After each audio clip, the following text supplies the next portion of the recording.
শাস্তি দেওয়া হয়েছে, এটা পৃথিবীর সবাই জানে।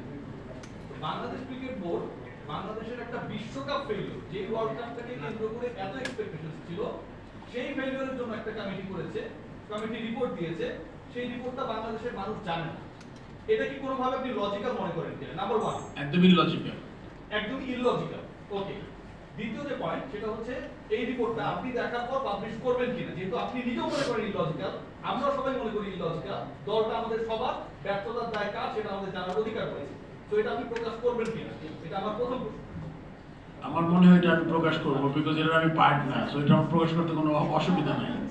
আপনি যখন বিসিবি পার্ট ছিলেন তখন আপনি পদত্যাগ করার মতো গার্ডস দেখিয়েছিলেন, তো আপনি পার্ট হবার পরও নিশ্চয়ই আমি অবশ্যই এটা জনসমক্ষে আসবে, এবং সবচেয়ে বড় কথা শুধু আপনাদের জানবেন না, এটা দেখে এটা থেকে যে রেকমেন্ডেশন, আমি জানি না কোনো রেকমেন্ডেশন থাকবে কিনা, কারণ আকরাম খান লাস্ট সে তদন্ত কমিশনের সে কিন্তু মেম্বার ছিল, right? If I am not রং।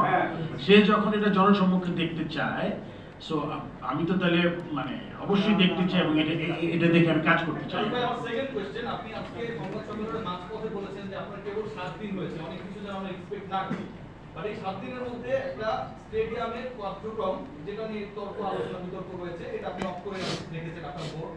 এই 7 দিনের মধ্যে ইন্টারন্যাশনাল অডিটের আপনারা ব্যবস্থা করেছেন, খুবই ভালো উদ্যোগ। এখনো করি নাই, আমরা চিন্তা করছি করবো আর কি। এই 7 দিনের মধ্যে বাংলাদেশ দলকে যারা ডিস্টার্ব করে তাদের ব্যাপারে ওপেন স্পিচ দেওয়ার ক্ষেত্রে বা তাদের অ্যাকশনটা কি তাদের ব্যাপারে, যেমন 7 দিনের মধ্যে বিসিবি বলতে গেছে, কিন্তু আপনি যখন বলেছেন আপনি 7 দিনের মধ্যে দায়িত্ব নিয়েছেন মানে বিসিবি বলতে গেছে, সেই জায়গায় কোচিং স্টাফের এমন কিছু সদস্য যাদের কারণে রানিং সিরিজের মাঝখানে একজন ক্যাপ্টেন পদত্যাগ করতে বাধ্য হয়, এই ঘটনা আমরা দেখেছি। সেই জায়গায় রানিং সিরিজের মাঝখানে তাকে রাখা বা তাকে রেসপেক্ট দেয়া অথবা আরো কিছু নতুন করে নষ্ট করার সুযোগ দেওয়ার কারণ কি? আসলে ইয়াসাদ, আমি যেটা বলতে চাচ্ছি, এটা আসলে প্রথম কথা বলেছি যে সিরিজটা শেষ হোক, বিকজ আমাদের খুব ভালো সম্ভাবনা আছে সিরিজটাতে, হয় জিতবো নাহলে ড্র হবে সিরিজটা। সেটা কিন্তু ওভারসিজ খুব বেশি সিরিজ আমরা করিনি। আপনার কি মনে হয় না যে দলটা হাতুড় না থাকলে বেশি উদ্বুদ্ধ থাকবে? এটা বাংলাদেশের সুযোগ অনেক বেশি বেড়ে যাবে, আপনার কি মনে হয় না? এটা আমি তো আসলে বোর্ড প্রেসিডেন্ট হিসেবে একটা উত্তর হবে, আর আমার নিজের ব্যাপারে একটা উত্তর হবে। আপনার নিজের উত্তরটা জানতে চাই, কারণ প্রত্যেকটা মানুষ তার নিজের দিয়ে তার কর্মকাণ্ড পরিচালনা করে। আসলে যখন একটা অর্গানাইজেশনে হেড হয়, তখন আমি কিন্তু আবার আপনারা কদিন প্রোগ্রাম হলে আমি স্বেচ্ছাচারী হয়ে গেছি, সব ডিসিশন নিজে আমরা এটা সেদিন করবো, আপনি নিশ্চয়ই আমাদের সেই প্রশ্নটা করবেন। স্বেচ্ছাচারী হতে চাই না আমি।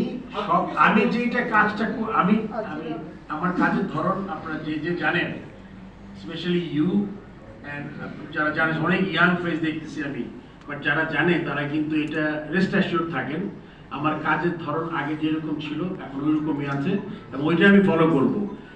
জাস্ট 7 দিন আর 7 দিন, 14 দিন পরে একটা রেজলিউশন হতে পারে, আপনি নেভার নো, রাইট? ঠিক আছে,